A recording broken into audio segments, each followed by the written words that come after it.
we'll get to your presentation momentarily. All right, well, welcome to our Homeless Commission meeting. I think the last time we officially met was back in January. So it's wonderful to see everybody's lovely faces, and thank you for being here tonight. I'm just gonna do this really quickly. If Chief, you wouldn't mind doing a roll call? Just, okay, I can do it just by sight. Okay, That's perfect. Okay. You got it. Okay.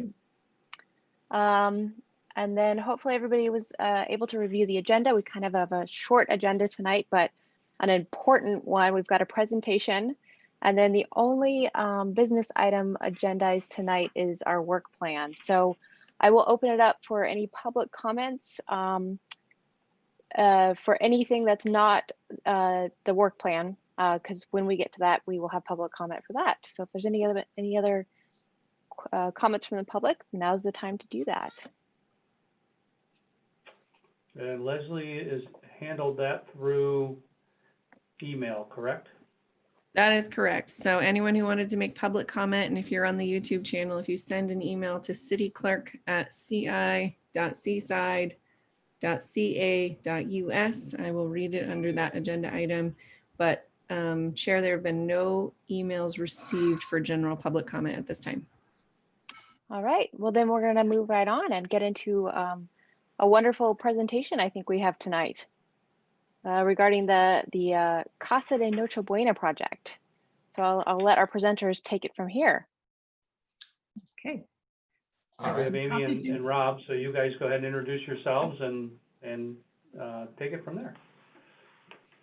Yeah, my name is Rob Rapp. I presented to this committee, I think Stacy, the executive director at the Gathering for Women, and I presented maybe 7-8 months ago. Excuse me, but thank you so much for having us here.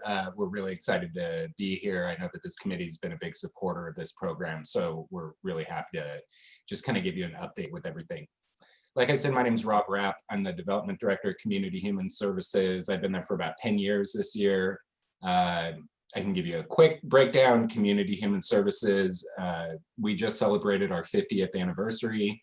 We provide mental health, substance abuse, and homeless services to Monterey County. Some of our big programs, a lot of them are in Seaside. Genesis House is a 36-bed residential drug and alcohol treatment center. It's been operating since the 70s.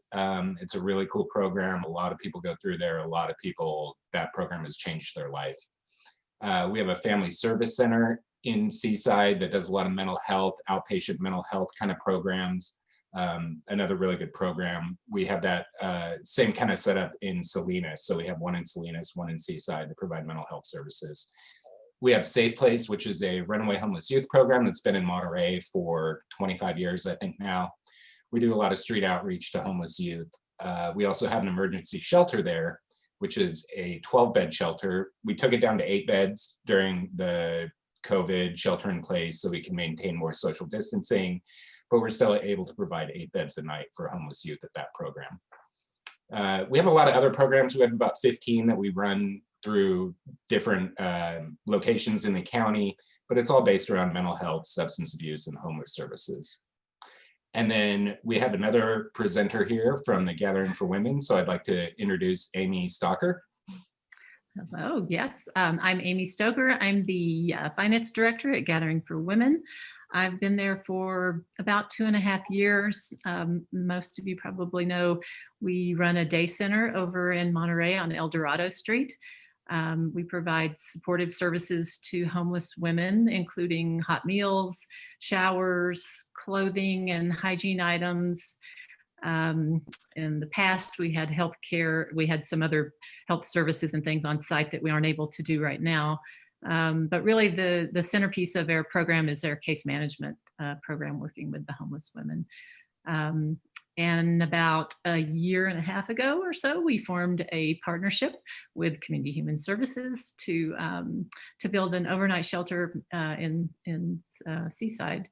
And that's what we would like to talk to you about tonight. I know this meeting has been planned for, I think we started talking about it back in March or so, and I'm very excited that we finally get to join you, and a lot has happened. but this project is really too important to let anything stand in the way. And we are very excited to share the progress that we've made. So I will turn it back over to Rob. Yeah, so I was thinking maybe we could do, we have a video. I'm not sure if all of you have seen it. I imagine some of you have, but it's a pretty good video. It's about 7 minutes long.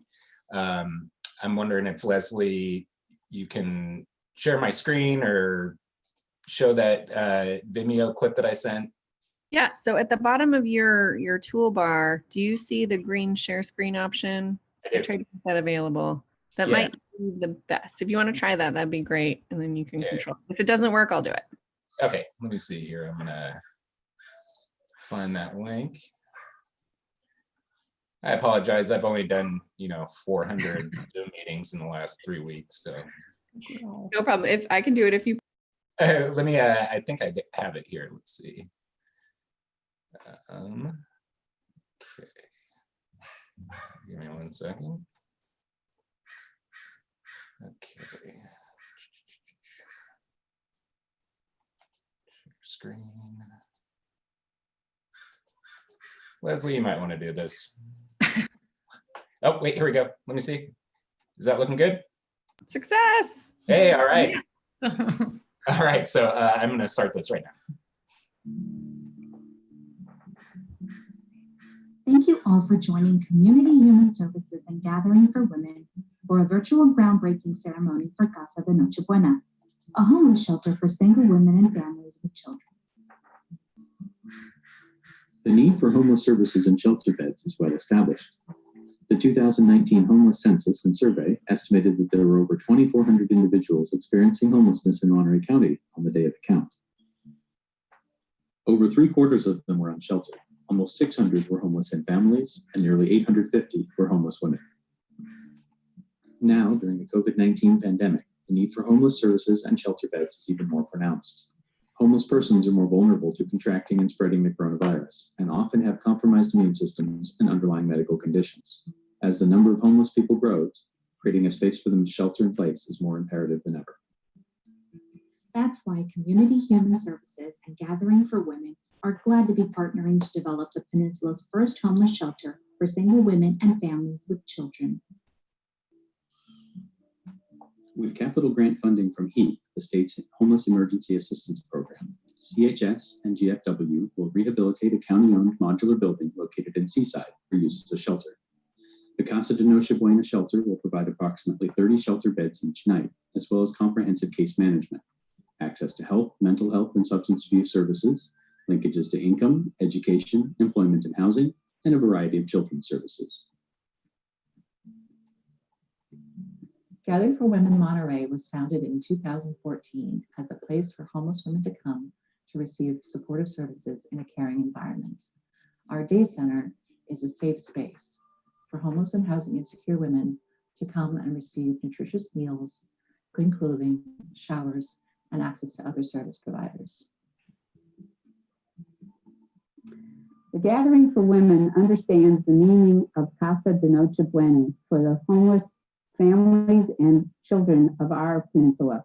It means a hope for a brighter future. It means opportunities for themselves and their families. It will provide the community's most vulnerable with a way out of homelessness and a chance for a new future.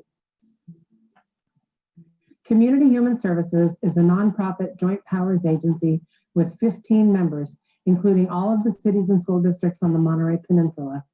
We have over 50 years of providing mental health, substance abuse, and homeless services in Monterey County, and we have proudly participated on the Homeless Coalition since 1996. We share a vision with Gathering for Women of helping single women and families with children move from homelessness to housing, making brighter futures possible. Hi, I'm Alana Miles, Chair of Community Human Services. Community Human Services and our board of directors are excited to be partnering with the Gathering for Women in this important shelter project. Let's hope that Casa de Noche Buena will create lasting change in people's lives while having a positive impact on our community. And we hope it will serve as a model for other communities to replicate. In the initial stages of this project, Community Human Services and Gathering for Women spent a great deal of time meeting with the Seaside community, listening to their concerns and answering their questions. Eventually, the community and the city gave the project a green light to move forward, and the county approved the use of their site for the project. The rehabilitation is projected to take 5 months, and we hope to welcome our first guests in November 2020. Hello, this is Mary Ann Oglesby, and I want to welcome and congratulate the Community of Human Services and Gathering for Women for opening up such a beautiful, beautiful building to serve the women and families with children in our community. It'll be a warm, safe, care, and loving environment where they can receive 360-degree wraparound supportive services in a caring and nurturing environment. It's important that we continue to meet people where they're at so we can assist them to get to where they want to be. Seaside and Gathering for Women will continue to do this, making our community a more warm, enjoyable place to play, live, and work. So again, I want to welcome Cassidy Noche Buena and say, I love your tagline because I think it's true. Brighter futures begin here. Thank you. Hi, this is Supervisor Chris Lopez, Chair of the Monterey County Board of Supervisors. I want to say thank you to everybody who's helping bring together this critical effort for our community. Casa de Noche Buena is an incredible facility, first of its kind, that's going to allow families in our community to stay together when they hit a housing crisis. Having this resource available here in Monterey County is going to help. I know that right now we're all dealing with COVID-19 and the effects of this pandemic, but having this resource in our toolkit is something that we can't put a dollar amount on. So once again, thank you to everybody who had a hand to play to make this possible. We know that this facility will be open later this year, and it's a welcome facility to help us address the housing crisis here in Monterey County. Thank you for all of your efforts. Hi, I'm Dan Baldwin, President and CEO of the Community Foundation for Monterey County. And I'm here to offer my congratulations to Community Human Services and Gathering for Women for the remarkable collaboration, Casa de Noche Buena. It's great when you see two established organizations coming together to rally around and create programming for a very special need. And in this case, homeless women and children, mothers with young kids who otherwise might not have any other programming available to them. So congratulations. This is going to be something that's going to be here for a long time. It's going to help a lot of women and children.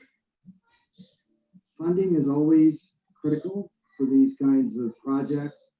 And with that in mind, Community Human Services and Gathering for Women came to the Community Foundation and started the a special purpose fund to support Casa de Noche Buena. Gifts can be made directly into this fund by just going to our website, cfmco.org, and finding the fund. Annual support is going to be critical. It's one thing to get the project up and going, it's another thing to sustain it. And sustaining it is just as vital, if not more vital, than getting the project started. So I encourage you to support it. I encourage you to congratulate and get behind Community Human Services and Gathering for Women. The Community Foundation certainly is. And, but mostly very proud, really want to congratulate the leadership of both of those organizations for creating something that's truly needed and should bring a lot of benefit going forward.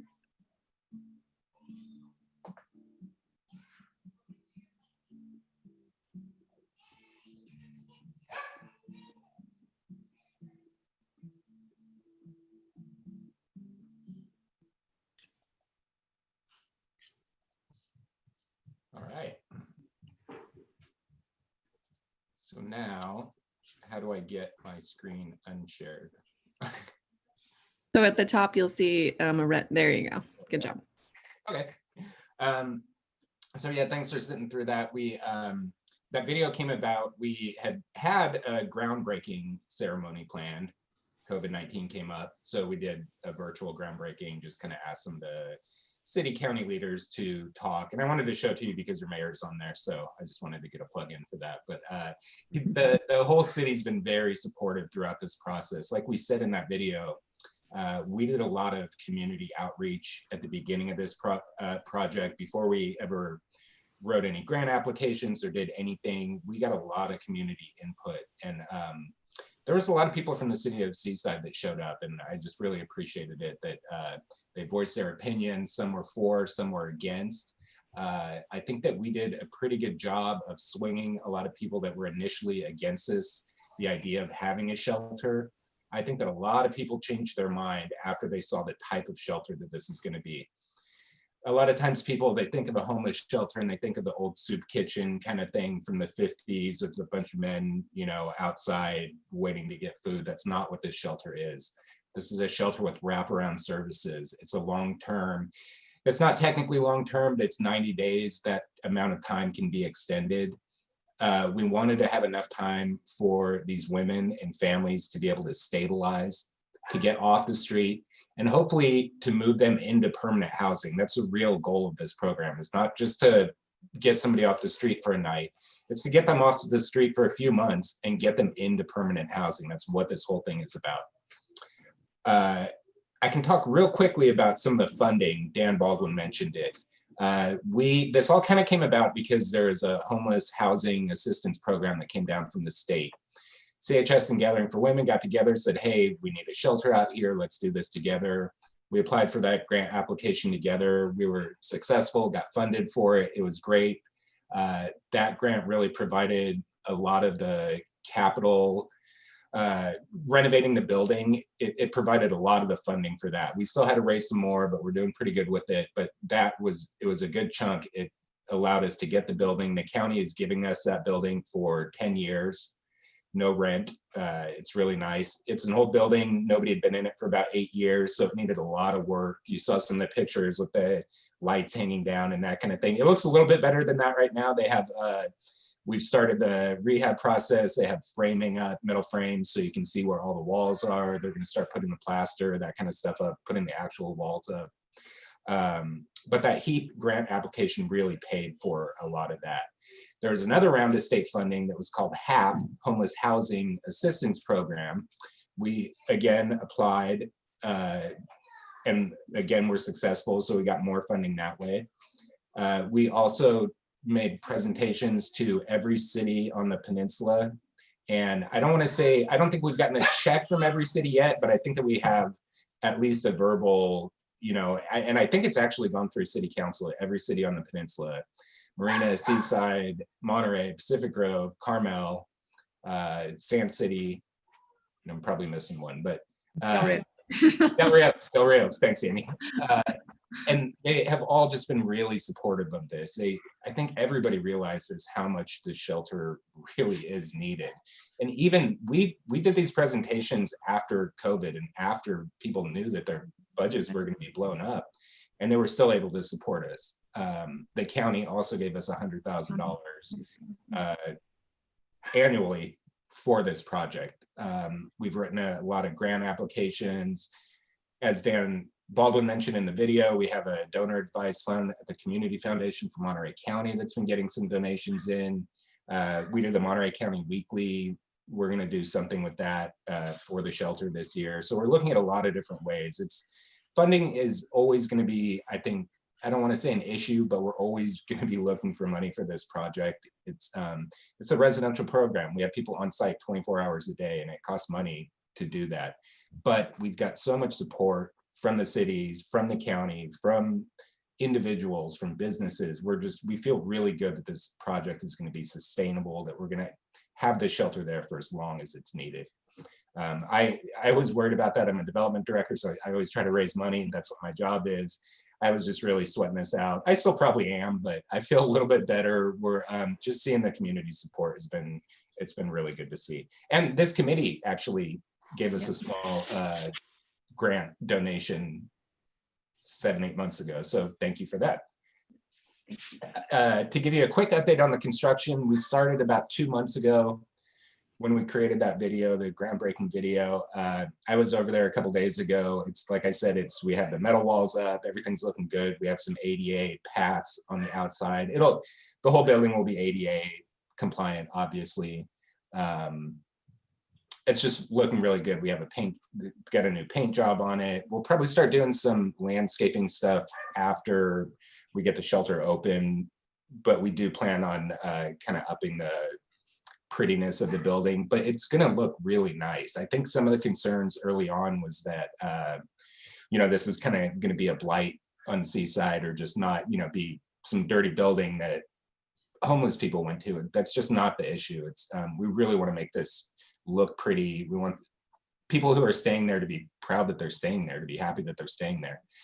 We'll work with the city so we can do landscaping that kind of fits in with their overall, what they're looking for with other buildings in the area. So it's looking really good. The timeline we have right now, we're on schedule. We've been on schedule since we created the schedule. We're looking like finishing the construction late October, early November, probably a couple weeks to put on the final touches and get the permitting and everything. But we're really thinking that a mid-November opening is going to be doable and have our first people stay there in November, which is really exciting. We thought that with COVID and everything that could have some things delayed, but again, we've had so much support from the cities and the county and everyone, that the building permitting people. I don't want to talk bad about any of them, especially Brian. I know you're probably involved in some of that, but they've been so good about getting this through, and have just been really on point with everything. And everyone that we've worked with has been so supportive of this. A little bit about the program description. We kind of hit on it. It looks like we'll have about 30 beds available per night. It's for women and families with children. So people always kind of go, okay, what does that exactly mean? So it's for single women are able to stay there, or families with children. So that could be a husband and a wife and their kids. It could be a male with kids. So men are able to stay there, but only if they have kids with them. They don't have to have a wife with them, but they do have to have kids with them. The number of beds, it'll depend a little bit on the number of kids and how we're able to set up. We'll have some, the little pack and play things for some of the younger kids. So we'll be able to fit some more of those in. So we'll be able to get more beds that way.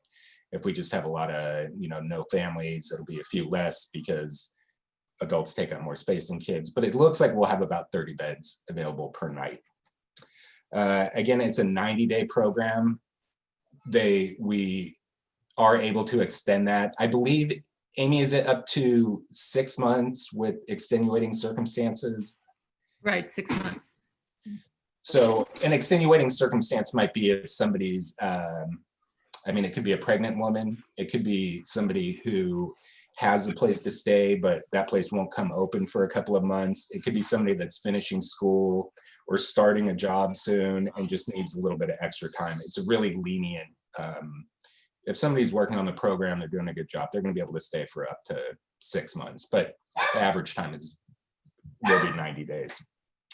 Again, we mentioned wraparound services. That's, it just includes everything. It includes helping people find jobs. It includes helping them sign up for benefits if they might not know that they're eligible for, food stamps, any kind of government benefits. We'll have caseworkers that are able to work with them and really do an individualized, okay, what do you need?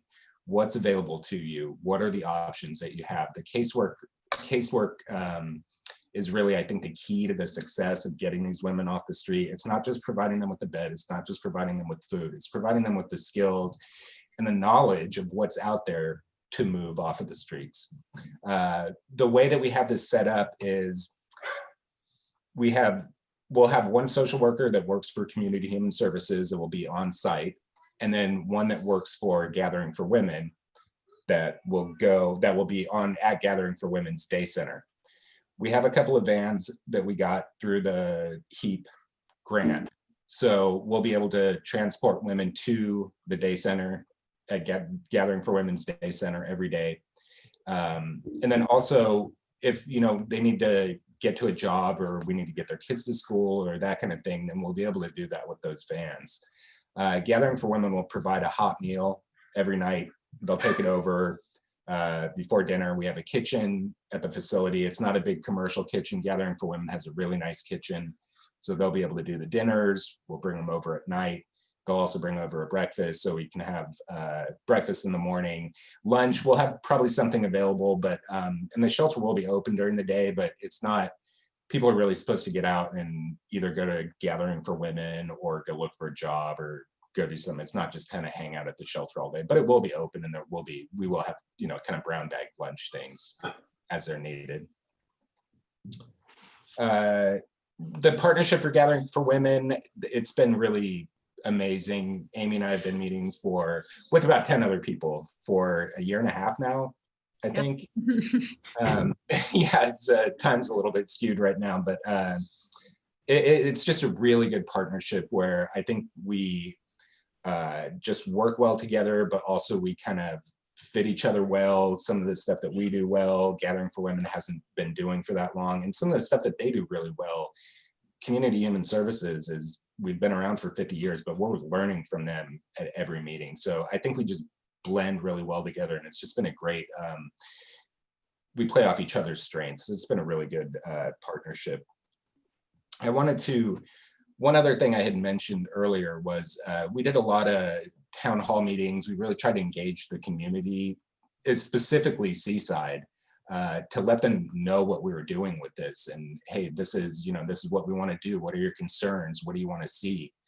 So we had these town hall meetings, and then we kind of stopped doing that because of COVID. So I had a question for this committee, do you have any ideas how we can engage the community, how we can really talk to the citizens of Seaside and let them know what we're doing with this? We want to be able to answer questions and just get the word out and let people know exactly what's going on with this. So if anybody has any ideas about that or ways we could do that, we'd love to hear it. Yeah, and address any concerns. Yeah. I think that's a very difficult thing to do right now. So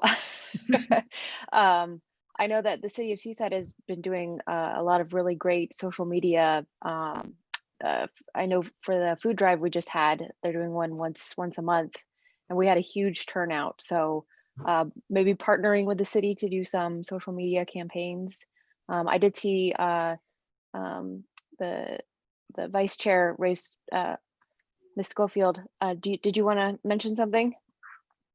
Thank you. So I also know, I don't know if you know about the Facebook group, which of course a lot of people are on Facebook, called My Seaside Posse. And I know on that group, people are always posting important things that are going on in Seaside, including Zoom meetings that they're having.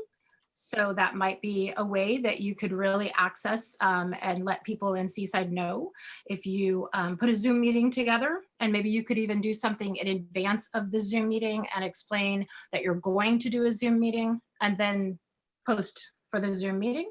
I think that might be a good resource for connecting with Seaside residents. It's great. It's called My Seaside Posse. Cool. And it's a Facebook page. It's a Facebook page. Yeah. Okay. And then if any of the other committee members we could always reach out to Leslie and have her connect you with ideas that or our chief, that we shoot them if you're up for that. Through the chair, can I make a comment? Absolutely. Rob, I would absolutely be willing to work with you directly to find the best ways to get your outreach out. My Seaside Posse, I have the direct link of the person who controls that page. They're actually on another City of Seaside commission, so I'm sure they are willing to assist. Yeah, so if we can talk offline, I'd be more than willing to help.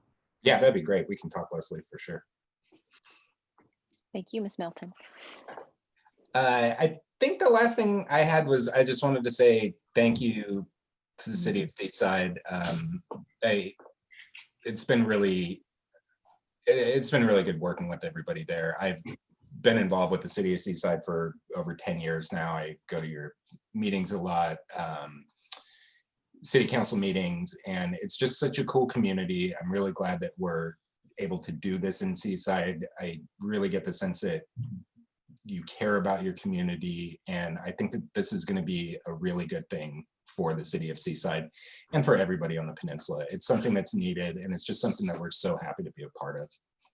Yeah, yeah, and especially thank you to this committee. This committee in particular has been greatly supportive and given us some great feedback and some great direction. And we appreciate your support in particular. Thank you. I did realize I had a PowerPoint I was gonna do, and I don't think we need to do it because I think we pretty much went over, and I probably talked enough. Covered everything. Yeah. Well, I know that I am very grateful for the hard work and your patience as well. From the very beginning, when this first came around, as you mentioned, Mr. Rapp, earlier, that there was this arc of we had people showing up to our meeting with their concerns, and they were fairly aggressive about their opposition, and then those same individuals coming and saying, you know what, I really want to be a part of this, and I want this in our community. So it really was a Seaside motivated project, and what you guys just described about everything is exactly what we here on the committee, I think, have been trying to support in some fashion. So if you don't mind, if any of the other committee commissioners have questions or comments, I'll let them have a shot at it. So I don't know if anybody would like to. Thank you, Chair Hare. First, I want to thank you very much for this. It's deep in my heart in terms of helping support people who are homeless. And I'm so glad that you've been able to push through, including through the virus. So I did have just a couple questions. You answered most of the ones I'd written down. One is, I'm wondering what kind of funding, this is just a personal question, it's not a committee question, but what kind of funding are you still trying to reach in terms of your funding goals? Amy, would you like to? Well, there's a continuing need obviously for operating expenses to run the shelter. We applied for 850,000, I think, for the first year operating from HEAP, and we got 300. So quite a bit short of what we anticipated that it would cost to run for the first year. So there's an ongoing need for salaries and shelter supplies and things of that nature to run the shelter. We did get pretty close to what we need for the capital part of it, and we've had a couple of people step forward to help out with some of the capital needs. I think some of the nice to have as opposed to the need to have, look like landscaping and play structure and those sorts of things. Those are nice to haves, and it will certainly make it a more enjoyable experience for the people there. But that's sort of the type of funding that we're looking for. Okay, and then I have another question, if that's okay, unless somebody else. Does that work? Okay, and then how will women or families apply, and are there any particular criteria for saying yes, or is there a no potential? There's, this is low barrier housing. The grant application, it says this has to be low barrier housing. So it is low barrier housing. They don't have to be clean and sober. You can't be using drugs or, be outrageous on site or anything. You don't have to work on the program. You don't really have to participate in anything. You're able to stay there for 3 months if you follow the pretty minimal rules. You're able to stay there. So it is low barrier. You would have to be over 18. You would have to be a female, or you would have to be a male with children. There's not really a lot of barriers to it. It will be, I'm 95% sure this will have to, I should have mentioned, we're hiring a program officer for this. We got a little grant from the Community Foundation to hire a program officer a few months early. which I cannot wait to get them on board. It's going to be a really good benefit. They're going to be able to start. We have some of the program details lined up, but some of the protocols and that kind of stuff, they'll be able to work on that. This is one of the things that they'll work on, but I'm 95% sure, and I'd almost say 99%, that this is part of the CARS, Coordinated Access and Referral System, that the Coalition of Homeless Services Providers, that's kind of, Coalition of Homeless Services Providers is kind of the overarching organization that manages HUD funds. HUD says if you get funding, you have to have somebody that's kind of overseeing all of that, so that these different nonprofits that get this funding, or cities, whatever it may be, isn't working in a silo. They're supposed to be coordinated, regional approach to homelessness. So the Coalition of Homeless Services Providers is that organization. They kind of manage this CARS list, which is Coordinated Access and Referral System. So if we have a woman come in, we have any one of our counselors, any of our programs meets a woman that would qualify for this, we put them to the Coalition of Homeless Services Providers. And I think this is how it works. Don't quote me on this, but this is the way that I think it works. Then they'll get on that list. And then it's really just a list. And when openings pop up, the next person on the list. It's kind of, I think part of that was so organizations didn't cherry pick to say, oh, okay, this person's really homeless. We don't want to have to serve them. This person's only, just came out of homelessness. We'll serve them because we think we'll have a better outcome. They'll be easier to deal with. I think it's kind of came about to limit that kind of stuff, but it will be a part of that system, I'm sure. And I suspect that, we've talked about it. I think that this shelter will be utilized to its capacity very soon. I don't think that we're going to have I think that we will have a waiting list for it. Thank you very much. Thank you. I think Commissioner Nash, do you have your hand raised? Yes, I do. I was just piggybacking with the list. So I'm understanding you anticipate 25 to 30 beds, correct? So your list is already established for your opening in November, or you're yet working on it? No, we don't have that established yet. And that coordinated access and referral system, I apologize that I don't know more about it. Well, no problem. Yeah, I think it's kind of a work in progress. Exactly. The shelter is definitely a work in progress too. This will be something that'll be great when we do get. We need that program manager. Exactly. But I think that list is really just kind of it's a list of anybody that needs help in Monterey County with homelessness. So it's kind of this ongoing list that just changes every day. So I imagine, and this is just the way that I'm thinking about it, a few weeks before we'll start making those phone calls, or we'll start asking them, and we'll go down the list and say, hey, we're going to open on November 19th. Show up if you're interested, you're on the list. If you'd like to come into that program, come into that program. But I think we'll probably start doing that a few weeks before to kind of get people lined up for it. So it's going to be something like a database, or the human resource social workers are already collaborating with you. And so between you and the Gathering for Women, is it a central location where this is housed, this information is housed that you're anticipating picking from or selecting? It's the Coalition of Homeless Services Providers. It's really, they're the one that manages the list. They're the one that's going to manage it. Okay. Right. They will tell us. Yeah. Okay. Yeah. Sounds good. Yeah. Anyone else have any questions? I don't see any hands raised or waving in the cameras. Then I will thank you both for being here this evening and sharing this incredible, it's a journey, and this project is just, it's going to be amazing for our entire community. And I know that we are, if I may speak frankly, very excited for this. And this is a beautiful thing. So thank you. Thank you very much. Hopefully we will be able to have a grand opening by the time that rolls around. But so we look forward to seeing you all there. My hands up again. My hands up again. Oh, go ahead, Commissioner Nash. And I may have missed it, but between Mr. Rob and my mind.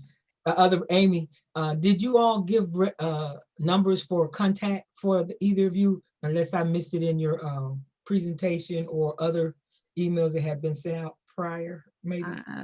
I did not, but we're happy to email that to you after the meeting. Sounds good. Okay, thank you. Yeah, Thank and you if so anybody's much. interested in volunteering or, have any follow-up questions, or anything, feel free to reach out to us. We're always happy to talk with And them. we, also would like to just mention that we do have a fund set up at Community Foundation. So if anyone is interested, we are accepting donations through Community Foundation to benefit the shelter. All right. Okay. Thank Oh, you. Thank you Commissioner so Cutt, much. thank you so much. Bye-bye. Yeah, thank you. Bravo. Nice work. Thank you, Brian. Great. So we done? You're, that's it. I think, yes. Good night. Bye, Thank you so Hey, much. thank you so much. Bye-bye. Bye-bye. Okay. Well, what a wonderful presentation. How exciting to be a part of that as well. Fabulous work, commissioners. We helped get that there. I'm gonna move right on into the business item, which is our work plan. So I think we're just going to continue discussing and providing directions. Before we maybe dive in, I'll check in with Assistant City Manager and see if there's any public comment first. If we'd like to hear from the public first, and then we can talk about what other thoughts and what other things we'd like to do. Checking my email right now, and no public comments have been received. Okay, so we'll keep going. I believe Brian sent us kind of what we had started talking about way back in January, about some of the things that, I'm sorry, I'm just pulling up my information here. Some of the things that we had started suggesting. Oh, sorry. I thought I had it.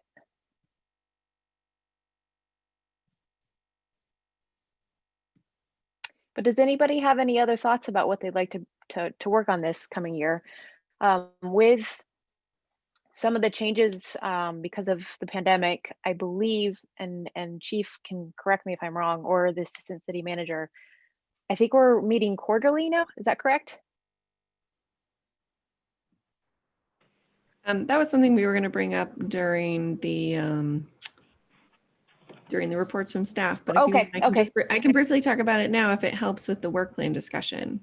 That might be helpful, just so we can kind of put a time frame together about when we'll be meeting and how often. Absolutely. For just in case your commissioners haven't been involved in the city council discussions, the COVID-19 restrictions have really impacted the city operations.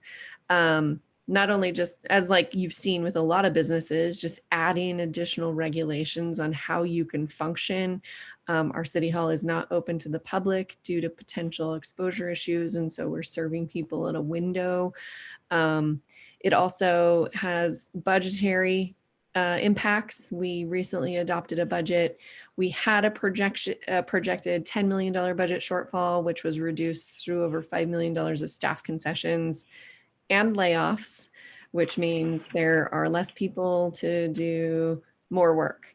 And one of the things, the city council had agendized a meeting, and they said they wanted to discuss a variety of options to help the city through economic recovery of this. And one of the recommendations that they had agreed on was reducing the number of board and commission meetings, because in order to facilitate commission meetings, they do have to be staffed, and they had suggested only meeting biannually. And we met as a staff, and kind of, not that we didn't think the council was correct in this, but we felt we've been doing a very good job of we've been doing a better job of trying to engage our public. And we didn't want that to stop. We have active commissions that are very important to some of the needs that we have right now. Your commission is probably one of the is a very needed commission right now. Sometimes, you know, commissions ebb and flow as the needs of a community change. And right now we do have an issue with homelessness, and we do have a lot of people in our community, such as yourselves, who are wanting to assist with this topic. So going back to, sorry, I'm rambling at this point. We thought as a staff meeting biannually was just too far between meetings to be effective. And we had came to a compromise and said, we think that we can facilitate and we can adequately support quarterly meetings, or if there's some sort of topic that we need to discuss, we can call special meetings. So going forward, we're not going to have monthly meetings. You're going to have quarterly meetings. And then if a topic comes up, which I know the chief is going to discuss something under council or commissioner reports as well. If there's some issue that needs to come up, or if CDBG needs some sort of, like, thank you so much for being able to jump in and create a special meeting and join with this, the CDAC to help with the CDBG funds. Those are just good examples of what might happen, and we might call a special meeting for that.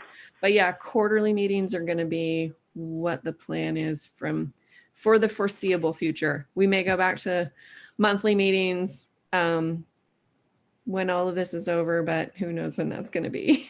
So we don't want you to think that we don't value your opinion and that we don't want your input, because we do. We want you to stay involved. We want you to stay active. We want you to continue. We're going to continue to have Zoom meetings. So I'm hoping this works for you. Please don't think that we don't appreciate the involvement, because we absolutely do. You guys are the ones who, your boots on the ground in the community, and you provide the valuable information that we need as staff to help make the community better. Thank you for that, Assistant City Manager. So I don't know if that anybody has had more time to think about some ways that we can support our community, both unsheltered or with this pandemic. I recently saw the updates for the MPUSD unsheltered students data, and I think last time we spoke, it was something around a little over 1,500, and it's up almost, I think it's just under 1,700 now, and that's just within a few months. So Ms. Milton was absolutely correct. This is happening right next door to us in our community. So does anybody have any thoughts about, I think Chief Dempsey sent out kind of the few things that we had just started discussing. I'll just list them off right now. The City Homeless Liaison was the first one. A viable emergency housing program was the second one. The third one was a mobile hygiene vehicle. Fourth was the ADU education. Fifth was a city homeless webpage. And the sixth one was the phone charging tower. So those are some, I think those are excellent contributions, and we can plug them into our work plan. Any thoughts, any more thoughts, I could go down the list, or I don't know if you guys know how to raise your hand, whatever's more comfortable, since this is.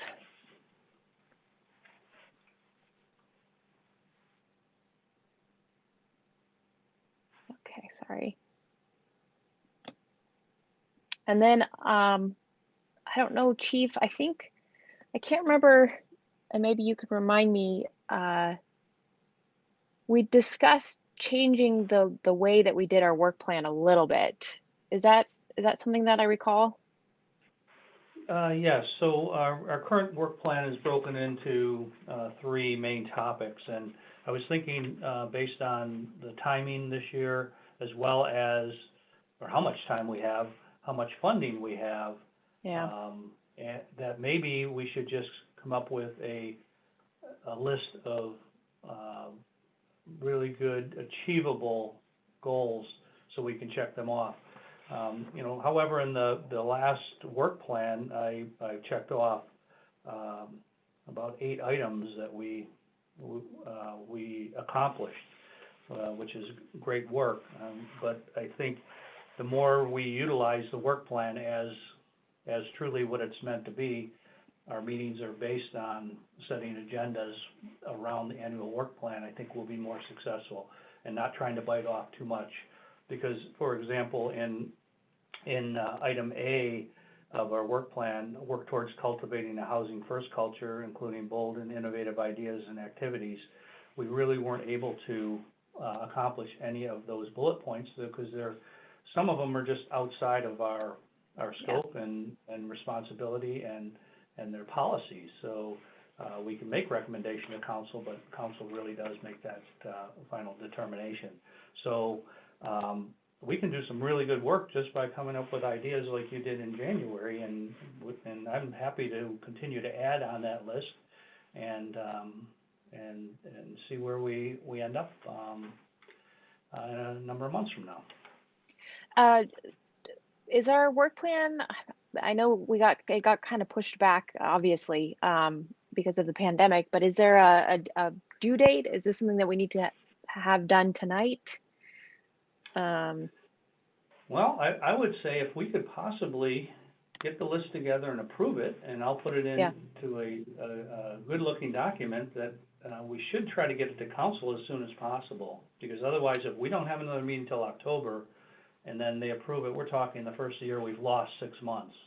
Yeah. So I think it's achievable for us to come up with these great ideas, and I'll within the next few days turn it into something I can send out to everybody and make sure the intent of what you wanted is correct. Okay. So kind of to your point, Chief, with A of our work plan, maybe we could kind of condense most of that, because you're right, we can make recommendations to the council about certain things, but they're the ones that can change policy. And I know that the city of Seaside is actually looking for a housing program manager. And so maybe we could shift that into, if there's collaborating or recommending to the housing program manager if there's ever any kind of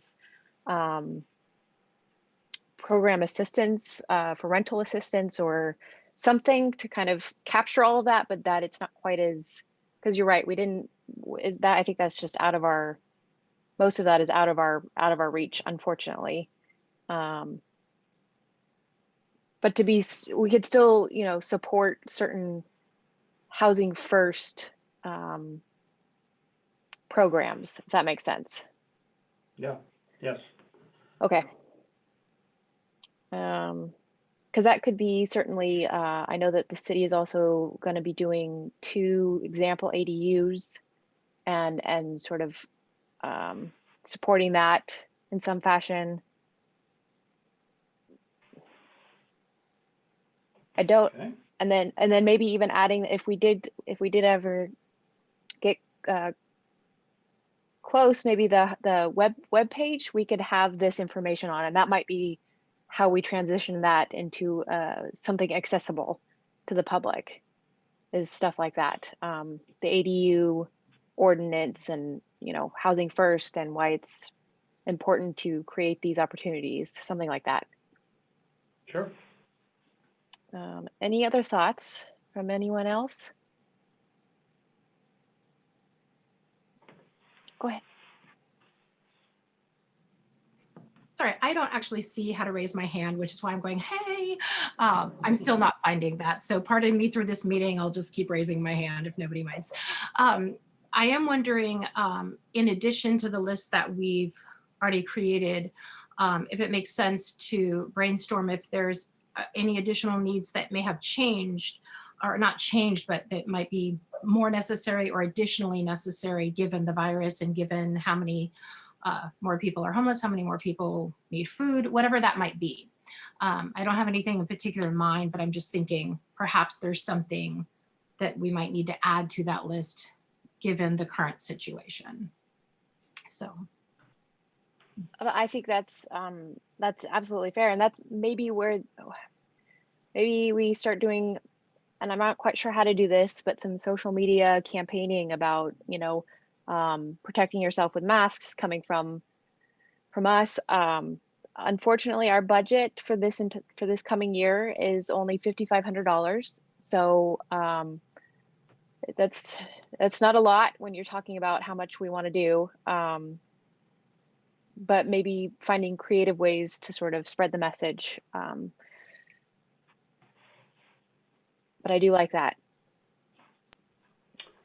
May I also mention that you talked about food insecurity. The city will be doing the food distribution that Chair Harrod talked about. The last week, they'll be doing one a month for the balance of the year. So I'll make sure I get that information out to you ahead of time if you choose to participate in that.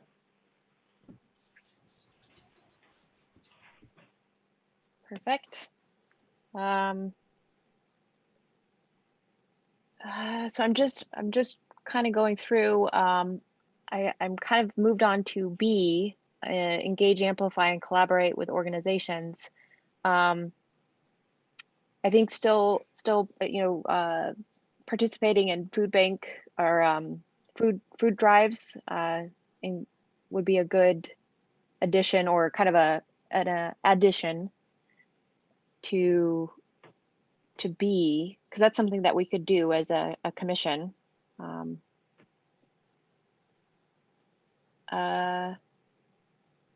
With the safe I think parking. you checked everything else off in that one, other than. Yeah. I think we could probably keep most of those for the this coming year. Okay. Because certainly we could potentially work with the CDAC again. Mm-hmm. Oh, hi, yes, Miss Mancini, thank you. Hey, Jessica. Guys, we've got the food pantries, the little food pantries out there in different places, and they still going? I haven't seen any. They're at the churches. I've seen the libraries, but not the food distribution. I took a picture of one yesterday at I don't call the court. It's off of San Pablo. I came down General Jim Moore in the last court before the three-way where San Pablo turns right. The individual, great location. It looks like they just installed it, and I've been meaning to stop and ask them if that's what their intent is, because it's currently empty, but great location. We have the other ones that are still at Seaside Creates, if we want to reach out and see if there's individuals that are interested in placing them in their yards. And then there's one on Broadway here, next to the free little library that's been there for years. They've now placed one for food. Okay. Okay, thank you.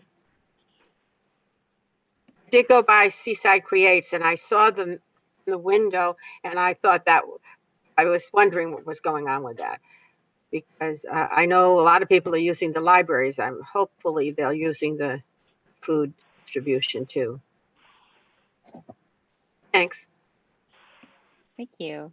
Yes, thank you for bringing that up. I do feel like it's been a lot longer than it has been, but last time we talked about the food pantries was January, I guess. So working maybe to capture that in the webpage, or some campaigning that we do to sort of bring awareness about the needs of those that are unsheltered, is something that maybe we can work on this coming year. You're the chair. Can I make a comment? Yes. Yes. So we just launched a new city webpage, and we are a beta tester for a new version of the webpage. So it's not perfect. I'm going to put that on the outset. We are hoping to put a lot more information about our boards and commissions and what they are doing. The challenge is I just don't have time to create the content. And we do have a lot of social media channels, and I don't have a lot of time to create independent content. And what I would hope that maybe I see you guys are talking about a lot of different ways you want to spread information. And what would be really helpful is if you create the content and you share it with me, I am more than happy to put it out. if that's an option, I know that you guys are really involved and you're passionate, and you can probably create better content than I can because you are knowledgeable and passionate about this topic. And then I can put it on the correct channels, because we have social media channels for our recreation pages, our public safety pages, some specific for police, some specific for fire, and across 3 different platforms, Twitter, Facebook, and Instagram, and each one of them appeal to different types of groups. So that being said, if you just tell me what you're interested in sharing and draft up some draft content, you shoot that over to me, I am more than willing to share it. If you draft up what you want on your webpage, I have no problem putting it up there. It just takes the time to generate it. It doesn't take any time to post it. If that is a helpful suggestion to help further what you're trying to do as your committee. I think so. I think if the commission is kind of interested in doing stuff like that, I know we're all busy and life has gotten a little strange with work and personal life and all this kind of stuff, but I'd be happy to make that deal if everybody is in favor of that. If you have any ideas, maybe we can share them with Chief and the Assistant City Manager and sort of capture what we'd like to do. If that sounds. And it doesn't always have to go through the commission if it's just an interesting idea. Yeah. I know Ms. Cunningham passed me over a white paper on something for our water system, and I passed it over to our engineering department. So if it's just information, feel free to share it over. I would ask, though, that things that you want to go on the website as your web page, that the commission look at that and everybody jointly agree on that, though. Perfect. Well, that's kind of all I had for some comments on the work plan.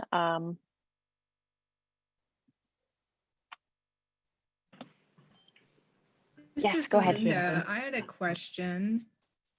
Go Can for it. we have an email between us where we work on just some basic content? Or do we have to put something together and present it at one of these meetings? Leslie has to answer that.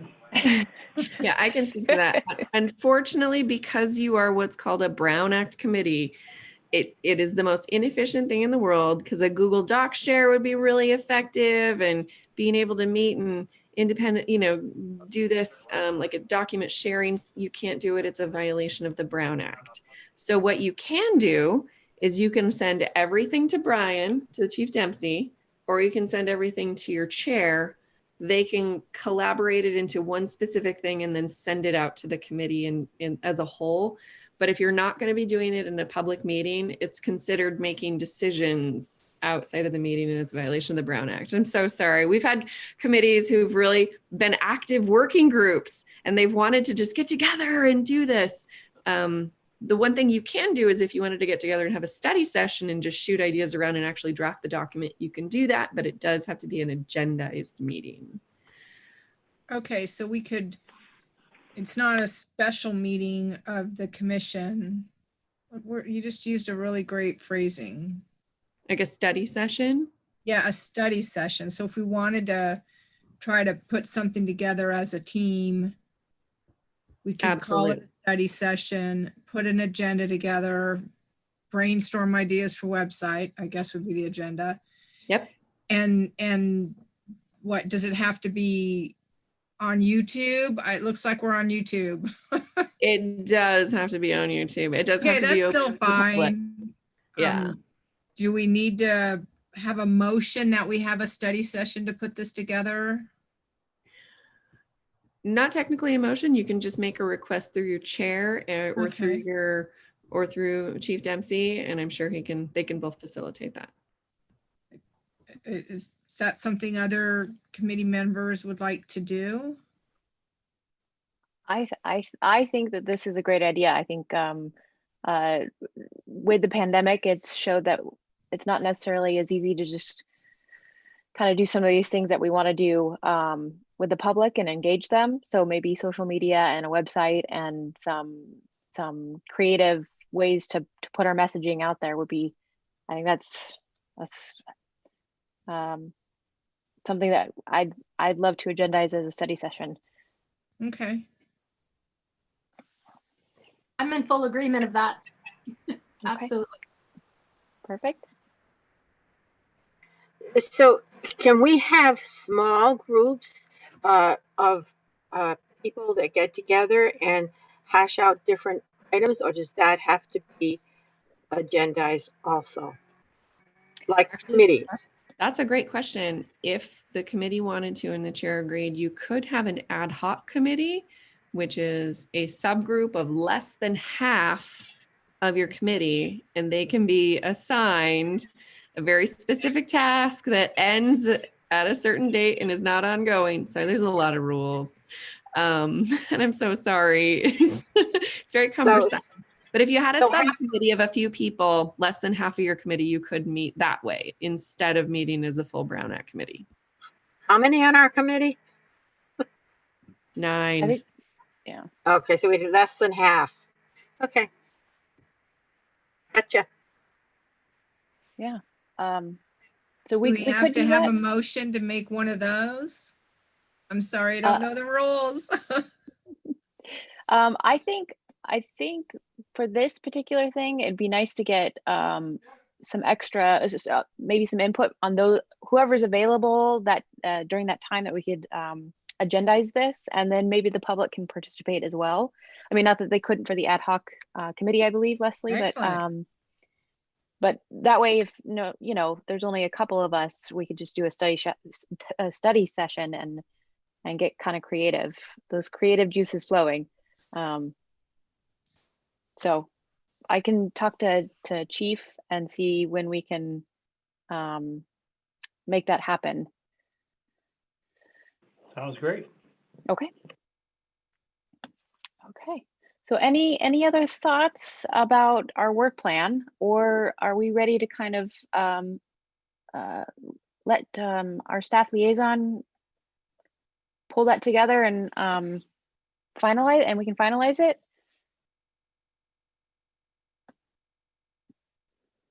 Jessica, or everybody. Yeah. Sorry, I don't know if you can see me and I don't know how to raise my hand. So I want to make sure I understand in terms of the work plan. It sounds like, correct me if I'm wrong, but the items that we came up with in January are still on the work plan, or are we knocking some of them off given our budget? So that's what we're just kind of trying to figure out how we want to do that tonight. Some of the things that we did come up with in January were fabulous ideas, but I don't know how viable they will be with our limited budget. But we could certainly, with the mobile, for instance, the mobile hygiene vehicle, maybe it's something that the group and committee members can, I mean, yeah, that's the difficult part of this. So that's, I think, to Chief Dempsey's point, do we want to limit some of these things that we have on our work plan to things that we can really be actively engaged on and are achievable within the next year? So I think,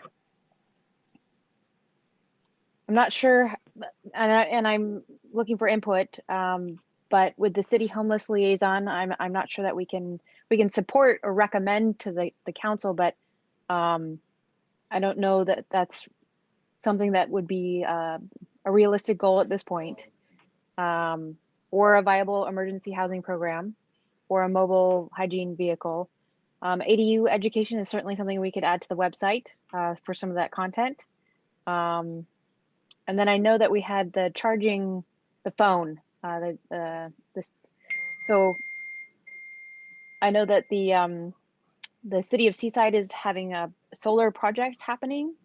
I don't think that's going to have any charging capabilities for phones, but so those are, you're absolutely right. So in response to that, first question and then your comment.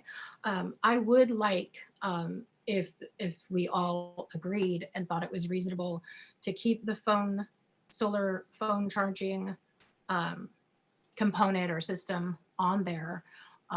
If we were able to keep it, not using all of the funds for it, of course, if we were able to keep it at a cap of a certain amount. I think that's certainly reasonable to keep it on our work plan and look into Yes. that more. Because even if we came up with a proposal, like this is how much it would cost, that's working towards something. Yes. Any other thoughts? This is Linda again. So we got $5,500 with, the whole circumstances. I'm grateful we got that. So when does the fiscal year come to an end? It just started. Oh, so it just started, like January 1st? I July mean, 1st. July 1st? Yes. Okay. So I guess, maybe I could jump in a bit here, but I don't think it would be a bad idea to leave that mobile hygiene vehicle on there and maybe look for grant opportunities. Things are really starting to ramp up with grant opportunities for this subject. So it wouldn't be a bad idea to leave that. A phone charging station, we got some ideas and we can kind of look for some pricing. But today in our executive team meeting, we were discussing some solar picnic benches that probably have that capability in there. The city's going to test some of those out, and that may just fall into place for us. So let's keep that on there. I think it's okay to have some goals that, even though financially we know we can't afford them right now, but we could at least work towards them, and they may stay at the top of the list for next year as well.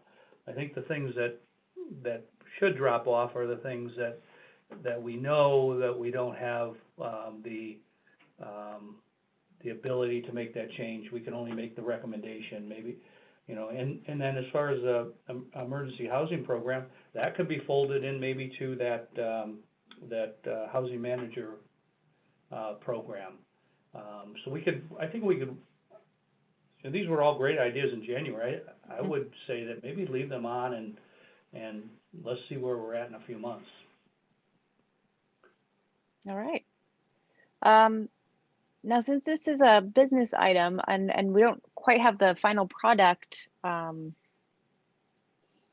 the work plan, and we may not be meeting until October or somewhere around Leslie, then. how do you handle that? Can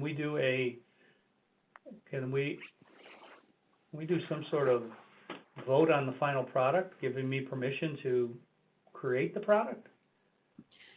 Yeah, your commission can say we've provided enough direction to him to create the final one and send it out to you. If you agree with all of the changes, that is fine. Otherwise, if you are going to have a study session, you can also approve the final product then too. If you don't, it doesn't seem like you had incredibly substantial changes to it. They seem pretty clear. So you could authorize him to finalize it and just send you the final product. It's up to you. I think I'd like to look for a motion to finalize it with the recommendations that we've made tonight.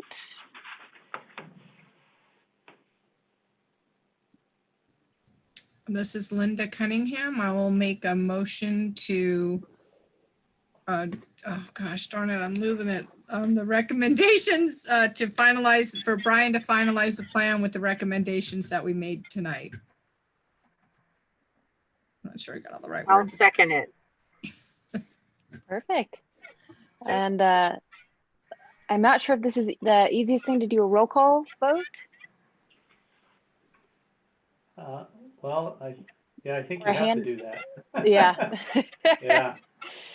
Okay, we'll have a roll call vote. I'm in favor. Aye. Aye. Linda Cunningham, aye. Maria Morbett, aye. Aye. Yeah. And I think Gwen had dropped off. Okay, yes, I don't see her anymore. Yes. Okay, unanimous, great. Okay, Mhm. thank you. Perfect. All right, moving right along.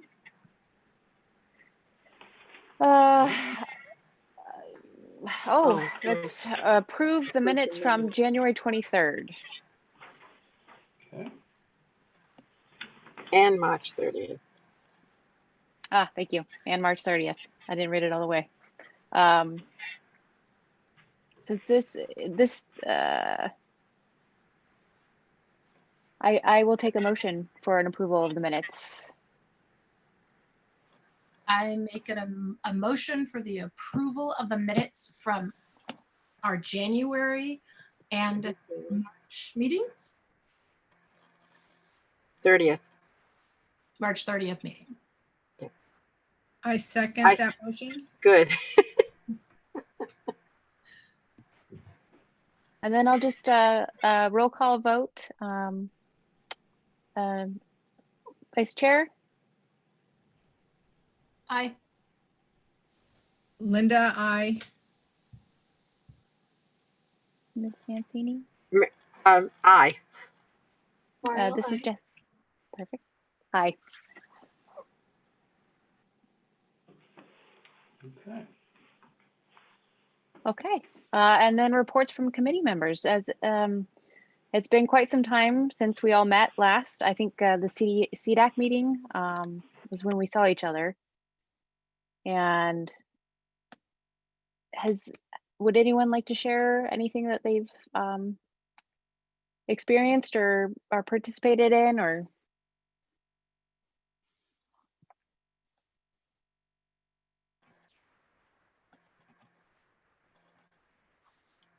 Okay, I've been working with, I've been asking questions of the Monterey County Food Bank and how they work and how everything is going with the things that they're doing right now, which is massive. And I was hoping maybe for the next meeting, we could get a report from the Monterey County Food Bank.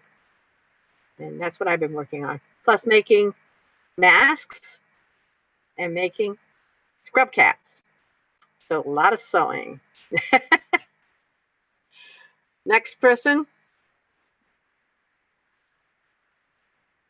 Thank you, Ms. I'm Mancini. really concerned that, you know, all the protections people had for housing come to an end in like 2 weeks.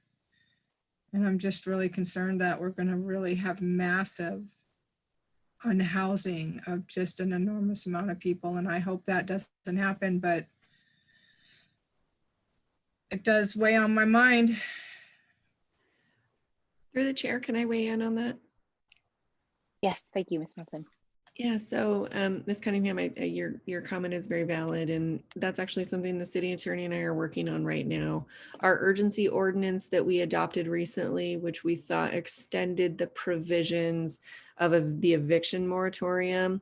Originally, they were set through July 31st, but we think the wording that was in there might actually expand it, or there's something that may be expanding it through September 31st. And if our adopted urgency ordinance doesn't expand it through September, the city council is considering a special meeting next week to make sure that those do not expire. Thank you for sharing that. Yeah, that was a concern that we had too, and all the impacts that happens to communities when there's a mass eviction. So, and that goes for business as well as residents as well as businesses. Oh, that's really nice. Thank you. That would be something like great for the website. Absolutely. You're right. Okay.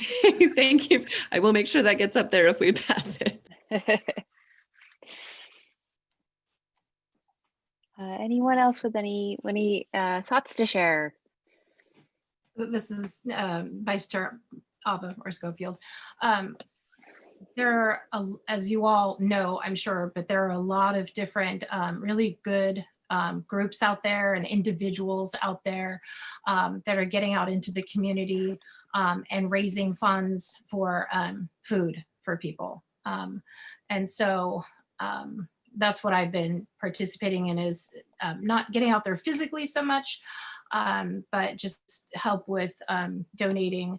But some of these organizations need people to assist in driving and food delivery. So people, I don't know if people want to private message me if they want info, or I can share more. Either way, whatever's appropriate. But that's what I've been involved in mostly, is just trying to help out in the ways that I can, but there are a lot of different ways to help out. So that's all. Thank you. Ms. Mabed, did you want to share anything? With the whole COVID situation, I haven't really been able to do anything. So, yeah. I can appreciate that. I did join the city council and the city staff and Monterey County Food Bank and the SPCA last Saturday in front of City Hall. I was in charge of helping direct traffic, but they fed, I think, over You did 700. a great job, by the way. You did a great job directing traffic. But they did an outstanding job of delivering 700 meals to families. So that was beautiful. Unfortunately, we also, from what I understand, turned away about 100 more families. So the need in our community is massive. And I think Ms. Mancini had a great point about just how hard the Monterey County Food Bank is working. And it would be, you know, something that we could probably be hard to wrap our minds around when we find out information about just how many families are feeding on in the county. Mind blowing. I mean, food scarcity is just going through the roof right now, and our families need us more now than ever. So hopefully we can find a way to work. I think next August, or in August, will be the next food drive, as I think Chief mentioned. So we can be perhaps available to do that. And then I've been watching closely how our schools locally are going to be opening, and MPUSD is gonna have a hard time, you know, talking about food scarcity. I know they did a great job with getting hot meals to their families, and they're gonna have to do that again. So maybe we can find a way to partner with them in the future as school starts, I think, beginning of August. So, and everybody's doing online distance learning now, again, until at least October. So that'll be something to watch out for. But yeah, so good work. Thank you all. I think we'll maybe jump right into reports from staff. Sure. Leslie gave her report earlier. And then the one thing I would like to update you on is you've probably been following the news a bit and social media. Our friends at Roberts Lake that have been utilizing Roberts Lake parking with RVs.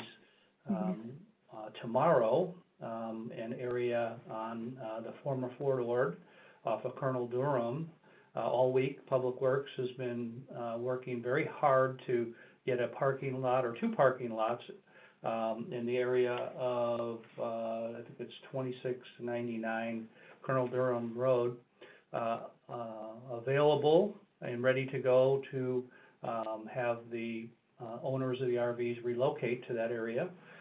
There's been restrooms and hand washing stations and picnic tables, potable water. Marina Coast was able to put 3 spigots there. I was there today. Parking lot was cleaned beautifully. We put some fire extinguishers up. They're looking to get some Wi-Fi, hopefully, and so yeah, I just wanted you to be aware that that is occurring, and the city has done a great job of finding a location for at least the next 120 days for individuals to continue to feel safe within the city limits. If you have any questions, I'd be happy to answer those. This is Linda. I just want to say, I think that'd be another great item for the website. And if we have, I'm making a list, I'm starting a manual list. And just to confirm, for the, what was it called? The working session, I had a special name. Study session. Yeah, for the study session, do we send our ideas to Brian? Yes, That's allowed to send them to Brian. Okay. yes, and I'll collaborate with Jessica on putting that agenda together.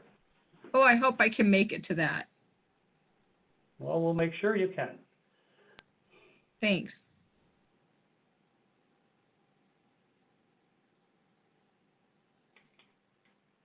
All right. Any other questions for Chief? Okay. All right. Well, if there's nothing else, I believe we could say goodnight. Very good. Okay. Thank you all so much. We have to have a motion to adjourn. I move that we adjourn. So moved and night. Good night. Great to see everybody. Thank you.